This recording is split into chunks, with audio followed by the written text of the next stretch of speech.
ठाकरेंचे नेते निवडणूक आयोगाच्या कार्यालयात दाखल झालेले आहेत। यामध्ये खासदार अरविंद सावंत, खासदार अनिल देसाई आयोगाच्या कार्यालयात दाखल झाले आहेत। बोगस मतदार याद्यांबाबत अधिकाऱ्यांची भेट घेणार आहेत। आताच्या घडीची एक मोठी बातमी आपण बघतोय।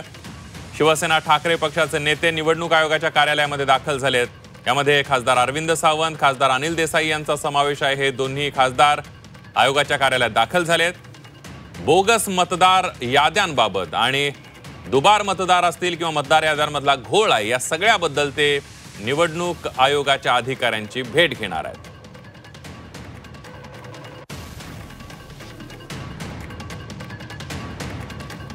आपण बघतोय मतदार याद्यांमधील घोळासंदर्भात ठाकरेंची शिवसेना आक्रमक झाली आहे